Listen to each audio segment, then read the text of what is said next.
Maar daar is 'n volgende punt. Wanneer ons so met hierdie gegevens werk, dan is die vraag, maar hierdie statistieke, wat is dit? En ek probeer myself altyd herinner daaraan dat agter elke enkele statistiek waaroor ons hier praat, elke enkele onderdeeltjie, skuil daar 'n regte mens. 'n Mens soos ek en nie, met van vlees en bloed, wat swaar kry, wat nie altyd verstaan nie, wat moet worstel met die taalrealiteite en geld en verblyf en weet ek wat. En ons het natuurlik in ons navorsing ook vir hulle gaan vra, wat dink hulle self?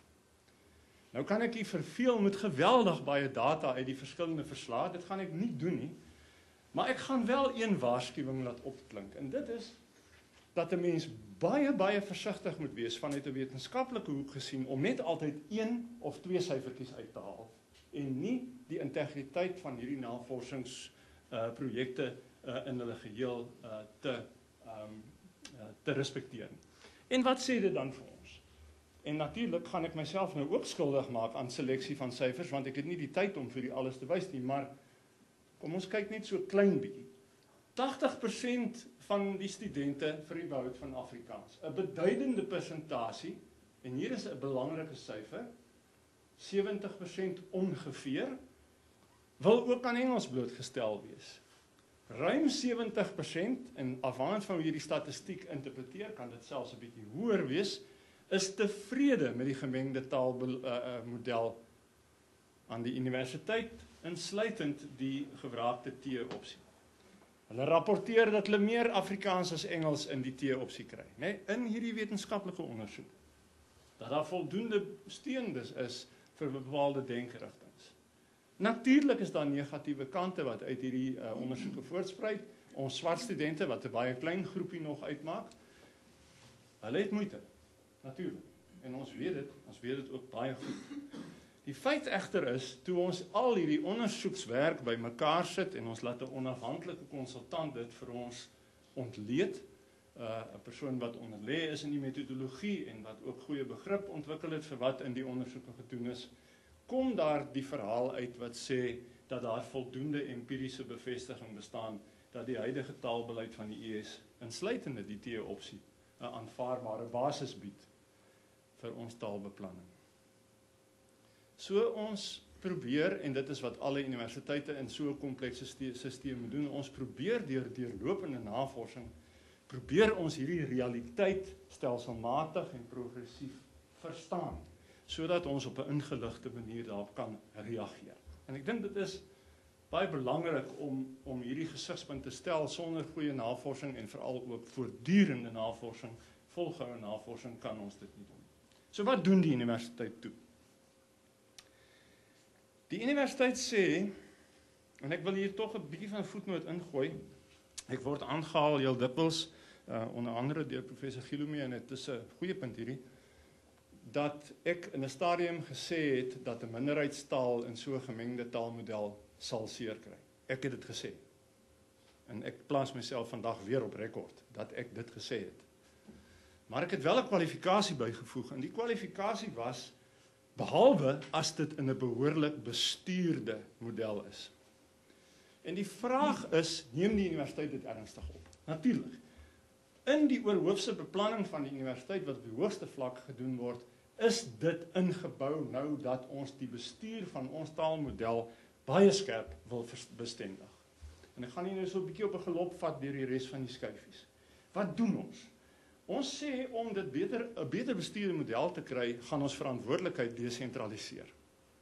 So ons sê, taalplanne moet nou staanplek kry in elke fakulteit. En terloops, alle fakulteite van die Universiteit van Stellenbosch het nou goedgekeurde taalplanne, waarvoor hulle verantwoordelik gehou sal word en waar binne hulle moet verklaar hoe hulle onder andere die kwessie van Afrikaans sal hanteer.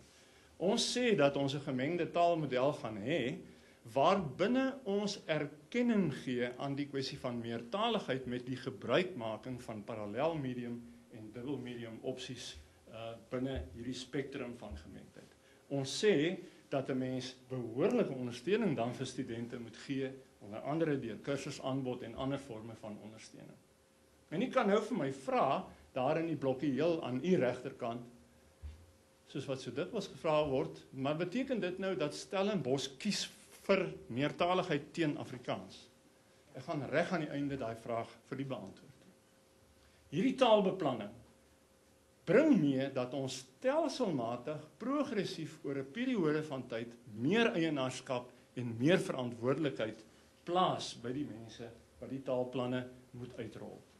Ons sê daar moet intervensies wees. Ons kan nie net praat hieroor en op hoë vlak mooi modelle uitwerk op papier as daar nie behoorlike forme van ondersteuning is nie. Net so terloops, my PowerPoint lê vir u uitgedruk daar agter, so in tyd kan u vir u 'n kopie gryp.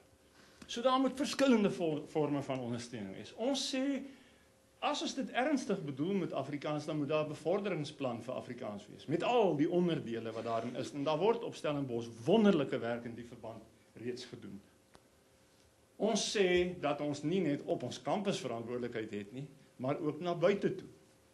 Ons sê dat ons die voorbereiding moet doen daar waar die bron lê, in die skole vennootskapsprojek wat ons het, ook wat taal betref. En ons gaan na die gemeenskap toe. Die foto wat hier in die middel sien is van distriksmunisipaliteit se mense wat by ons kursusse in Afrikaans kom doen om beter te kan kommunikeer met hulle kliënte.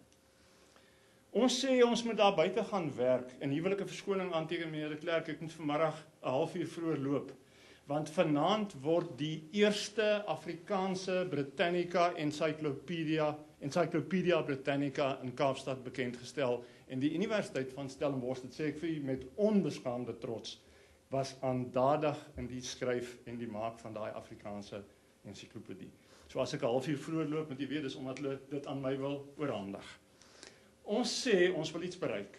Ons sê ons wil 'n houding verskuif. Ons wil tale met mekaar in verhouding bring. Ons wil studente aflewer wat meertalig is. Hoekom? A, want hulle dit nodig, en B, hulle vra daarvoor. En ons sê ons wil voortgesette gesprekke hê, soos met ons internasionale kongres wat ons in November gehad het. En wat bevestig het dat die pad wat ons loop as universiteite in hierdie soeke na mengsels, ryk mengsels van oplossings, dat dit die regte pad is om te loop. Waarom doen ons dit? Dis my laaste woord. As jy my 'n kans sal gee. Die punt om te maak, kollegas en vriende, is dat meertaligheid is die kondisie van die menslike bestaan. Dit beteken, en ek vestig u aandag net op die boonste en die heel onderste ene, dat dis deel van ons bloudruk, dat ons meer as een taal hanteer. En dis veral vir ons studente belangrik om daai meertaligheid te kan hanteer en te kan respekteer. So kies ons, ek het die beloof ek gaan daai vraag beantwoord, kies ons vir Afrikaans of kies ons vir meertaligheid? Die antwoord is dis 'n valse vraag. Jy kan dit nie doen nie. Jy kies nie vir Afrikaans nie, want Afrikaans het as deel van sy bestaan die konteks van meertaligheid. En jy kies nie vir meertaligheid teen Afrikaans nie, want as jy kies vir meertaligheid, dan kies jy vir die tale wat daardie meertaligheid in ons land opmaak. En dit is die hele punt. Ons wil studente kry om 'n soort onderdompeling in hierdie meertaligheidskonteks te kry. So kom ek sluit af. En ek gaan 'n bietjie spring hier. Ons het 'n verantwoordelikheid as universiteite op 'n sosio-kulturele en 'n instrumentele vlak. Ons moet nie net mense leer om die tale te kan gebruik sodat hulle, soos op daai vorige skyfie, nie verskuif met 'n lang eierspel nie. Maar ons het ook 'n sosio-kulturele funksie wat sê ons wil hulle laat verstaan wat die waarde van taal in ons kulturele bestaan is. So die punt wat ek wil maak is, kom ons gebruik van die energie wat ons so op die Universiteit van Stellenbosch het, en ons vat 'n bietjie hierdie ouens aan met al die beloftes wat hulle in daai dokumente gemaak het. En kom ons dink aan die uitstraling van ons diskurs en ons skuif dit na een van samewerking. Ek het soveel waardering vir die geluide wat ek by hierdie beraad in die verband gehoor het. So, mevrou Kassens, ons wil nie Afrikaans van die liggaam van Afrika geamputeer sien nie. Ons deel u gebed. Baie dankie.